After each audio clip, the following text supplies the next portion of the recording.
नमस्कार, आप देख रहे हैं इंडियन ब्रेकिंग न्यूज। आज की खास खबरों के साथ पठानकोट के गांव चकन में अरुणाचल प्रदेश में शहीद हुए अक्षय पठानी के घर पहुंचे all Indian anti terrorist front के चेयरमैन मनिंदर सिंह बिट्टा। मीडिया से बातचीत करते हुए बिट्टा द्वारा खालिस्तान समर्थकों को जमकर निंदा की। उन्होंने कहा कि हिंदुस्तान की एकता और अखंडता को कभी टूटने नहीं देंगे।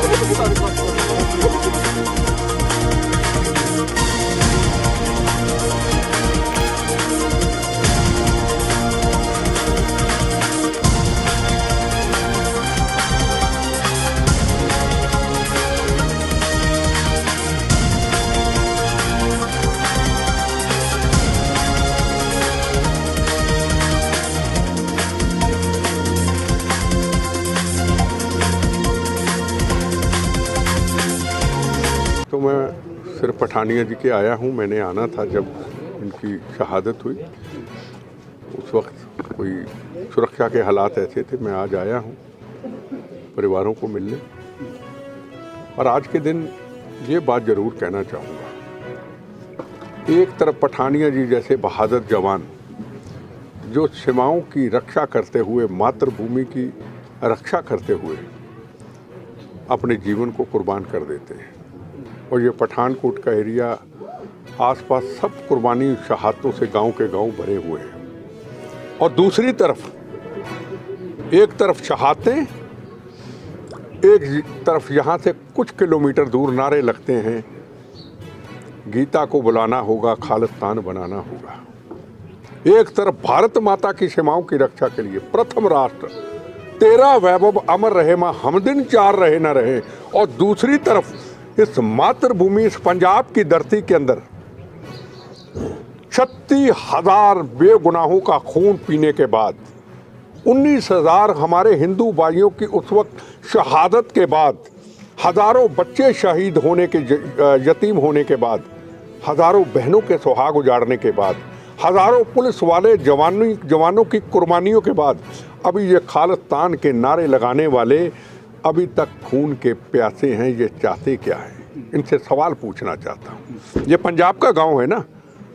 जब शहादत का जाम पी के तिरंगे झंडे में लिपटी हुई बॉडी आई थी या जा रही थी, तो हर घर से, हर बच्चे से लेके बड़े तक एक ही आवाज़ निकलती थी, वंदे मातरम, भारत माता की जय। और ये पंजाब की धरती पे थोड़ी दूर जहाँ कहते खालिस्तान बनाएंगे, इनकी ऐसी की तैसी बनाएंगे, इनको जवाब देना होगा कि आप भारतीय हो, आप पंजाबी हो, या आप खालिस्तानी हो। कौन सा खालिस्तान चाहते हैं?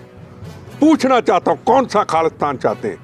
ये भूखे नंगे पाकिस्तान, चाइना के टुकड़े पड़ने वालों के जहाँ खाने को रोटी नहीं, उस पाकिस्तान के साथ दोस्ती करना चाहते हैं? आपका हमारा रिश्ता 9 मास का रिश्ता है, और उस 9 मास के रिश्ते को ये तोड़ने की कोशिश करते। कभी भी हमारे इस 9 मास के रिश्ते को कभी को बम गोलियां इतने चले, कभी को तोड़ नहीं सकता। हिंदुस्तान एक था, एक है और एक रहेगा, और इसको कभी टूटने नहीं देंगे। जिस आतंकवादी भुल्लर ने मेरे ऊपर हमला किया दिल्ली के अंदर, 25-26 से ऊपर लोग शहीद हुए, कई जख्मी हुए, 50-60 के ऊपर जख्मी हुए।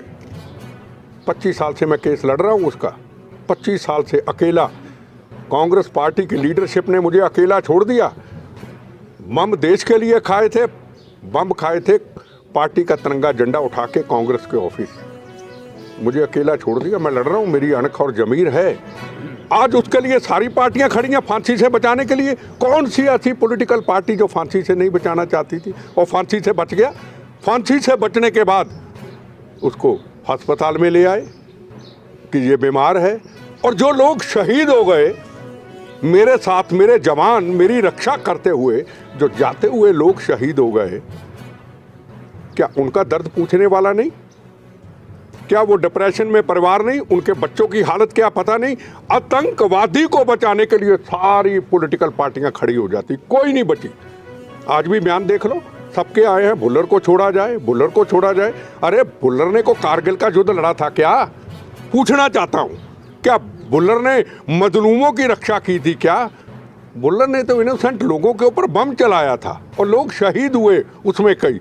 उनको तो इंसाफ नहीं मिला। इनको इंसाफ दिलवाने के लिए सारी पॉलिटिकल पार्टी, तो किसकी बात करूं मैं। अगर आज नरेंद्र मोदी हिंदुस्तान का प्रधानमंत्री ना होता ना, तो आज हमारे बच्चों की हालत क्या होती।